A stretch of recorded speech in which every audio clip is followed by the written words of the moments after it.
I apologize for my tardiness once again. The Alchemy Commission detained me for some time for a health examination. They released me only after ensuring I was in good condition. Oh, General, seeing you safe and sound puts our minds at ease. Hulei's escape caused significant upheaval and forced the war dance to be put on hold. A truly unforeseen disaster. Fortunately, the younger generation showed their valor. They bravely tackled the crisis, putting an end to the disaster and providing a glimmer of hope in a dire situation. Before Master Diviner Fu Xuan's departure for the Yutre, I consulted with her about the war dance. She left a note stating, "The hexagram oscillates between thunder and heaven, a sign of great power, assuring us that we would successfully navigate any challenges." She advised me to trust the younger generation's abilities and let them lead. Her predictions, it appears, have come true. It's just... the Xianzhou Luofu's long-standing duty of keeping Hulei imprisoned ended with his death on the Sky Splitter. This event is likely to bring much criticism from the Alliance's upper ranks. However, Hulei's demise might actually be a blessing in disguise. Broadcasting this news could derail the Borison's resurgence and quash the ambitions of those who wish to take advantage of his return.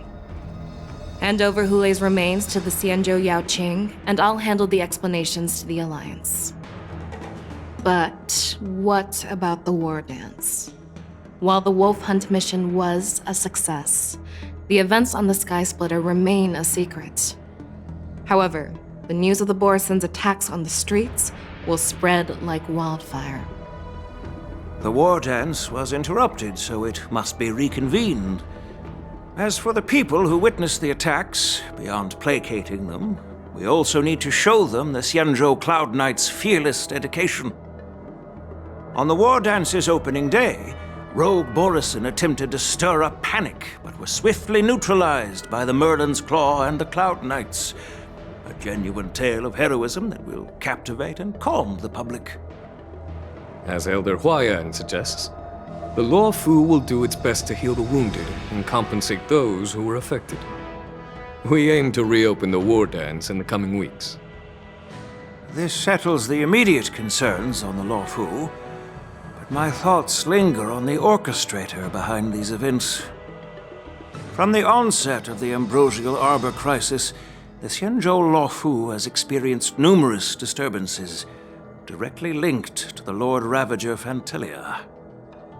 Her attempt to infiltrate the Xianzhou with the Borison and sway the Luofu preceptors to join the Sanctus Medicus's insurrection was unsuccessful.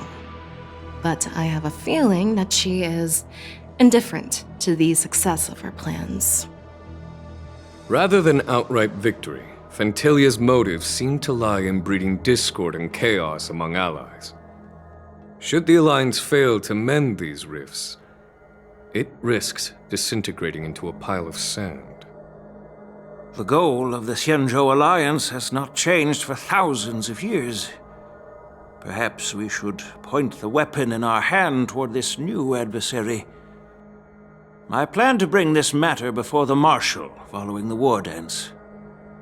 With Elder Huayan's insight, one wonders how the Marshal will react. It's clear we're engaged in a game of chess not seen in thousands of Amber eras. A game where even the strategists become pawns in battle, where the stakes are as high as the fates of countless stars in the sky. Predicting the Marshal's decision is beyond me, yet she's well aware of our concerns. She has tasked General Yaoguang with performing extrapolations day and night to gauge the situation comprehensively. We gathered today not just to tackle the Luofu's predicaments, but also to address a matter requiring our collective presence. Yaoguang has sent a message from the Xianzhou Yuchui, informing us that she wishes to share the results of recent calculations she made within the Matrix. Jingliu, I'd like to borrow the seat of Divine Foresight's chessboard for this purpose.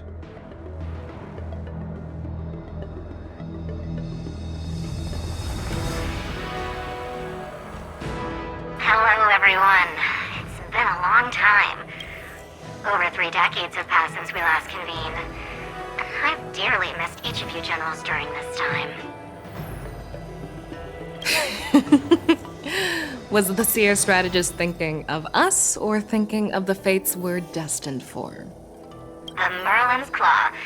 As blunt as always. Though, not everyone's cup of tea, huh?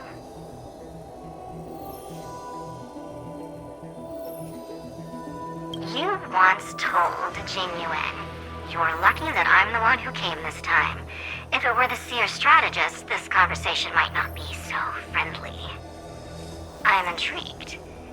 Did the conversation really come to pass? I've never heard anyone mention that the Decalite reflection barrier could eavesdrop on even the quietest whispers. It appears that the Marshal sent not just 2 generals to the Luofu, but an uninvited 3rd guest as well. People have been saying that Mr. Jingyuan's intellect shines as brightly as the seer strategist's. With the Luofu caught in such strife, the Yuchui couldn't just stand by and watch. Seer strategist, our time with the Yellow Bell is limited. Let's get straight to the point. Alright. Thanks to Mr. Jingyuan, the interrogation of the 2 prisoners on the Yuchui has concluded. Mr. Jingyuan's speculations were correct. Of the crimes they confessed to, planting a Stellaron on the Luofu was a complete fabrication meant to mislead. Their real aim was to secure a meeting with the Marshal to present their Godslayer protocol, a strategy they firmly believe in. And what was this grand strategy proposed by Jingliu and that traveler? The narrative they painted was vast and difficult to put into words. It all revolves around the coffin of the blonde traveler. To be precise, it's the remnants of the propagation. The remains of the swarm author? More accurately, it's a fragment of the divine body. In the future they depicted, this fragment serves as the final nail, sealing the fate of the plague's author and securing its doom. Before reaching that point, battling the gods necessitates a larger alliance. Hence, they sought out an ally for the Xianzhou. I assume you've all heard of the famed Genius Society member number 81, Ron May, haven't you? The Eye of the Yuchui has just seen this uninvited guest arrive on the Xianzhou Luofu. 3, 2, 1. Right on time. Now, as for the best way to receive our distinguished guest, I'll leave that in your capable hands. Do you remember your name? My name is Tingyun. I serve as an ambassador of the Whistling Flames Merchant Guild on the Xianzhou Luofu.